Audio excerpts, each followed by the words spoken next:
વસ્તી ગણતરી અંતર્ગત જે તે સમયે મે મહિનામાં અમારો ઓર્ડર થયેલો અને મારે જાણમાં જ્યારે આવ્યું ત્યારે મેં સાહેબને લેખિત અરજી મુક્તિ માટે કરેલી કે અમારી શાળામાં 2 જ શિક્ષકો હોય અને બંને શિક્ષકોનો ઓર્ડર વસ્તી ગણતરીમાં થયેલ છે.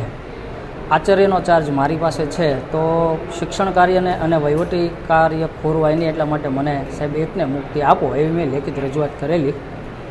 પરંતુ ત્યારબાદ સાહેબે એવું કહેલું ટેલિફોનિક કે ભાઈ આ બાબત શક્ય નથી અને મેં સાહેબને ટેલિફોનિક જણાવેલું કે સાહેબ મને મુક્તિ આપો તો વધારે સારું. ત્યારબાદ મને કારણદર્શક 2 નોટિસ આપી હતી અને નોટિસનો મેં જવાબ આપ્યો અને ત્યારબાદ આવતીકાલે અમારી સ્કૂલ ચાલુ થઈ અને આજે ધરપકડ વોરંટ ઇસ્યુ થયેલું એ અંતર્ગત હું અહીં હાજર થયો છું અને આજે આશરે 12:30 વાગ્યા આજુબાજુ મેં આવ્યા હતા અને સાહેબને મેં મારી જે રજૂઆત હતી કરેલી અને સાહેબે એવું કીધું તમે રાહ જુઓ પછી આપણે વાત કરીએ.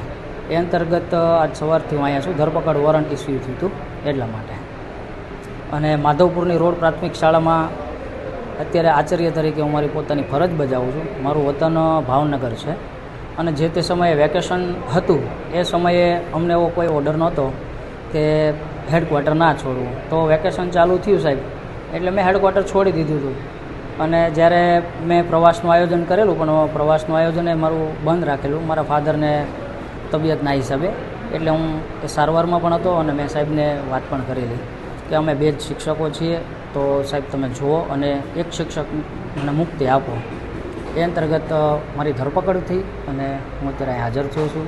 જોઈએ હવે આગળ સાહેબ શું કાર્યવાહી કરે છે. આશરે લગભગ 12 અથવા 12-15થી અત્યારે 4 સાડા 4 જેવું થયું છે. હું બેઠો છું સાહેબ. હા, એવું કદાચ સાહેબે કીધું કે અમે તમને આ પગલાં લેશું આ રીતે પગલાં લેશું. તો કેવા પગલાં? જે વસ્તી ગણતરી અંતર્ગત જે જોગવાઈ હોય છે કે એમાં 1000 રૂપિયાનો દંડ હોય અને 3 વર્ષની સાદી કેદ હોય એવું સાહેબે નોટિસમાં કીધેલું. એટલે હાલ સાહેબે એવું કીધેલું કે ભાઈ અમે તમારી ઉપર કયા પગલાં લેવા એ મેં વિચારી અને પછી તમને બોલાવું. એટલે સાહેબ હમણાં મને બોલાવે અને સામાસામી અમે મારી રજૂઆત જે છે હું સાહેબને કરું. સાહેબ શું પગલાં લે જોઈએ. ક્યાં સાહેબે કીધું? પોરબંદર ગ્રામ્ય મામલતદાર સાહેબ જે છે વસ્તી ગણતરીમાં. શિક્ષણના ભોગે તો આ ન થવું જોઈએ એવું મારું માનવું છે. અને જે સ્કૂલમાં કે જે શાળામાં સ્ટાફનું મહેકમ વધારે હોય ત્યાંથી તમે 50% સ્ટાફ લ્યો સાહેબ તો વધારે સારું રહે.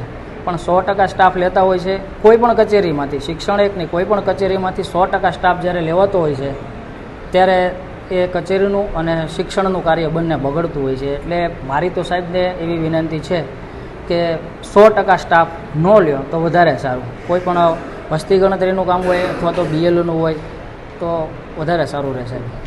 હવે એક પ્રકરણ એવું છે કે પુનિતભાઈ પંડ્યા કરીને રોડ પ્રાથમિક શાળા માધુપુરના શિક્ષક છે, એમની ધરપકડ પોરબંદરના મામલતદાર શ્રી દ્વારા કરવામાં આવેલ હતી. એ શિક્ષકનો હેડક્વાર્ટર છોડવાનો આદેશ 12 તારીખે થયેલો હતો. 12/5 હકીકતમાં અમારું વેકેશન 3/5 પડી ગયેલું હતું અને ત્યારબાદ તેમને મામલતદાર સાહેબ મારફત 2 વખત નોટિસ મળેલી છે અને શિક્ષક જે છે એ ત્યાં એ શાળામાં 2 જ શિક્ષક છે અને આ શિક્ષક છે એ આચાર્ય હતા. એટલે એની રજૂઆત એવી છે કે આચાર્યને મુક્તિ આપો અને એક શિક્ષક આ કારણ મુક્તિગીરી કરે તો અમારું શૈક્ષણિક કાર્ય પણ ન ખોરવાય. એટલા માટે અમે ખાસ આજે આવ્યા હતા અને મામલતદાર સાહેબને અમને ટેલિફોનિક એવું કીધું હતું કે આ શિક્ષકને હું જેલ ભેરો કરવાનું છે. એટલે અમે કલેક્ટર સાહેબને મળવા આવ્યા અને કલેક્ટર સાહેબે હકારાત્મક રિસ્પોન્સ અમને આપ્યો છે અને કીધું છે કે આપણે ધરપકડનું બધું રદ કરીએ છીએ પણ શિક્ષકને કહેજો કે તમે રાજી ખુશી થઈને કામ કરી લે. અને હકીકતમાં મોટાભાગની જે કાંઈ કામગીરી હોય છે એક રીતે જોઈએ તો 80% જેવા શિક્ષકોને જ રોકીએ છીએ અને રાષ્ટ્રીય પ્રાથમિક શૈક્ષિક મહાસંઘ આ બાબતે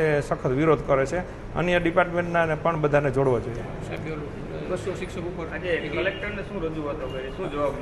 કલેક્ટર સાહેબને અમે રજૂઆત આ જ કરી કે જે ધરપકડ થાય છે એ અયોગ્ય છે.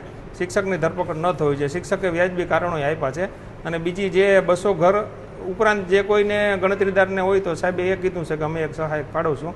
એટલે શિક્ષકોને અમારી એ વિનંતી છે કે જો 200 કરતાં ઘર એના વિસ્તારમાં હોય તો અમને જાણ કરે તો આપણે સાહેબને રજૂઆત કરીને એક સહાયક ફાળવી શકીએ. એજ્યુકેશન એક્ટની કલમ નંબર 27માં અમુક કામગીરીનો ઉલ્લેખ કરેલો છે. એમાં વસ્તી ગણતરી, BLO અને જાહેર આપત્તિ હોય ત્યારે આપત્તિ વ્યવસ્થાપન કામ અને ચૂંટણી એનો ઉલ્લેખ થાય છે. એટલે એનો ઓથા લઈને આ લોકો ધરપકડનું કરે છે. ખરેખર આવી કામગીરી હોય તો હળીમળીને કરવી જોઈએ. શિક્ષકો આગળ પુષ્કળ કામ છે. અટાણે સ્વચ્છતા અભિયાન હાલે છે, પ્રવેશોત્સવ હાલે છે, અમારા પ્રવેશ હાલે છે, ઘણા બધા કામ છે. એટલે આવી કામગીરીમાં ખરેખર તો શિક્ષકોને હાવ બાદ જ રાખવો છે. છતાં કોઈ કાયદા હેઠળ આવરીને કામ કરાવે છે એ સદંતર ખોટું છે અને એનો અમે વિરોધ કરીએ છીએ. ધરપકડનો જનરલી એવું હોય છે કે મામલતદાર સાહેબ વોરંટ કાઢે અને જે તે વ્યક્તિ હોય કર્મચારી એને મામલતદાર સાહેબ આગળ રજૂ કરે અને એનો પોતાનો જવાબ રજૂ કરે. ધરપકડ વોરંટ એવો હોય છે અને નોટિસમાં એને લખ્યું હોય કે શા માટે તમે આ કામગીરી સ્વીકારી નથી. ધરપકડનો વોરંટ શિક્ષકને નથી આપ્યો, અમારી આગળ નથી. ધરપકડ એક પોલીસ કોન્સ્ટેબલ છે એ માધુપુરથી લઈને મામલતદાર સાહેબ આગળ લઈ આવ્યા છે. જોકે ગઈકાલે ધરપકડ કરવાની હતી પણ એ શક્ય નહોતું એટલે આજે લઈને આવેલા છે શિક્ષકને. હમણાં જ આપણે જોયું ડિસેમ્બર મહિનામાં કે એસઆઈઆરની કામગીરી હતી. એમાં લગભગ શિક્ષકોએ ઓન ડ્યુટી, બરાબર, ત્યારે લેટર પણ કર્યું ઓન ડ્યુટી કામગીરી કરેલ છે અને એ બાળકોનું ભવિષ્ય તો બગડ્યું જ છે. જે વર્ગખંડની અંદર અમારે રહેવું જોઈએ એ વર્ગખંડમાં નહોતા પણ અમે ફિલ્ડમાં હતા. હવે અત્યારે 80 થી 90% શિક્ષકોને વસ્તી ગણતરીમાં ઓર્ડર કર્યા છે, બરાબર. મારી સ્કૂલમાંથી જોઉં તો 12 શિક્ષકોના ઓર્ડર છે. અમે 3 શિક્ષકો, મારે 500 બાળકો સંખ્યા છે, તો 3 શિક્ષકો કઈ રીતે એ સંભાળી શકીએ? તો ખરેખર સરકારે જો આવી કામગીરી, રાષ્ટ્રીય કામગીરી છે કે જે વારે વારે કરવી જ પડે છે, તો ખરેખર એક અલગ કેડર ઊભી કરવી જોઈએ કે થર્ડ પાર્ટીને આમાં બીજા ઘણા બધા એવા વ્યક્તિઓ છે બેકાર કે જેને કામ કરવું છે, બરાબર, એને પણ પૈસા મળે અને આવી કેડર જો સરકાર ઊભી કરે તો એવા વ્યક્તિઓને કામ આપી અને આ કામગીરી ખૂબ સારી રીતે કરી શકાય છે. જેથી કરીને જે અમારે બાળકોને ભણાવવાનું મુખ્ય કામ છે એ વ્યવસ્થિત થાય અને આમાં અમારો જે સમય જાય છે એ ન જાય, બરાબર. એટલે આ ખાસ સરકારને વિનંતી છે કે આવા અલગથી બહારથી થર્ડ પાર્ટીને લઈ અને એને તમે આ કામગીરી સોંપો. એમ આપણા ગુજરાત રાજ્યમાં 1 જૂનથી વસ્તી ગણતરીના પ્રથમ તબક્કામાં હાઉસ લિસ્ટિંગની ગણતરીનું કામ ચાલુ છે. આજે બપોર પછી મને શિક્ષક સંઘના હોદ્દેદારો મળવાયા હતા અને એમની રજૂઆત હતી કે એક શિક્ષકને મામલતદારશ્રીએ વોરંટ કાઢીને અહીંયા હાજર કર્યા છે. જાણવા મળ્યું છે કે એમનો ગણતરીદાર તરીકે હુકમ થયેલો હતો પણ જે તે સમયે કંઈક વેકેશનના કારણે પોરબંદર ખાતે હાજર ન હોવાથી ટ્રેનિંગમાં હાજર રહ્યા નહોતા. ત્યારે મામલતદાર ફરીથી પણ એમને નોટિસ આપીને વસ્તી ગણતરીની કામગીરી સંભાળી લેવાય તો પણ એમની દર વખતે લેખિતમાં રજૂઆત એવી રહેતી હતી કે હું આચાર્ય હોવાથી અને શાળામાં બંને શિક્ષકોને વસ્તી ગણતરી હોવાથી મને મુક્તિ આપવા વિનંતી છે. મામલતદારશ્રીનું વર્જન એવું છે કે વસ્તી ગણતરીની કામગીરીમાં ગણતરીદારો માટેના આખરી હુકમ થઈ ગયા છે. હવે નવા ગણતરીદારને નિમણૂક આપી શક્ય નથી એટલે એમને વારંવાર કહેવા છતાં એમણે વસ્તી ગણતરીની કામગીરી હાથ ધરી ન હોવાથી એમને ના છૂટકે આ કામગીરી ઝડપથી સમય દરમિયાન પૂર્ણ થાય એના માટે અમારે આ પગલું ભરવું પડે છે. બંને બાજુ રજૂઆત સામે અમે એવો નિર્ણય કર્યો છે કે ભાઈ શિક્ષકને એમની કામગીરી સંભાળી લેવા માટે શિક્ષક સંઘ સમજૂત કરે. સાથે સાથે મામલતદારશ્રીને સૂચના આપી છે કે સહકારની ભાવનાથી અને આખી કામગીરી ક્ષતિ રહિત સમયના પૂર્ણ થાય એ માટે સહયોગ આપવો. મને એવી પણ રજૂઆત મળી છે ઘણા શિક્ષક ભાઈઓ અથવા તો ગણતરીદાર બીજા ડિપાર્ટમેન્ટના છે એમને પણ ઘરોની સંખ્યા કદાચ 200થી વધારે આવી છે તો એવા કિસ્સામાં પણ અમે યાદી મેળવવાનું કહ્યું છે જેથી કરીને આવા કિસ્સામાં અમે બીજા સહાયક કોઈ કર્મચારીની નિમણૂક કરીને પણ સમય મર્યાદામાં ક્ષતિરહિત કામગીરી પૂર્ણ થાય અને જે તે ગણતરીદાર મૂળ ગણતરીદાર છે એને વધારે લોડ ન પડે અને એને પણ કામગીરીમાં સરળતા રહે. નહીં, એ તો કાયદાકીય પ્રક્રિયા છે કે આવી કામગીરીમાં જો કોઈ સહકાર ના આપે તો એની ફરજ બજાવવાની ચૂક કરે તો મામલતદારશ્રીને સત્તા રહેલી છે. એ ભાઈએ પ્રથમથી જ કાં તો ગણતરીદાર તરીકે બીજાનો હુકમ કરાવી લેવાનો હતો, અધરવાઇઝ એને ગણતરીદાર તરીકે કામ કરવાની હતી. બીજી શાળાના આચાર્યો પણ ગણતરીદાર તરીકે જોડાયેલા છે ને એ પણ કામગીરી બજાવી રહ્યા છે. એમને કંઈક બંને પક્ષે કંઈક અન્ડરસ્ટેન્ડિંગમાં કંઈક ખામી થઈ હોય તે પણ સુધારવા કહ્યું છે. સહકારની ભાવનાથી અને હળીમળીને કામગીરી કરે, કોઈને વધારે લોજ ન પડે અને મામલતદારશ્રીને પણ પોતાની કામગીરી સમયમાં પૂર્ણ થાય એ માટેની જરૂર સૂચના આપી છે. શિક્ષકો સિવાય પણ બીજા કર્મચારીઓના, બીજા ડિપાર્ટમેન્ટના કર્મચારીઓના પણ હુકમ થયા છે. આ કામગીરી પોતાની સરકારી ફરજ સિવાયના કલાકોમાં કરવાની છે.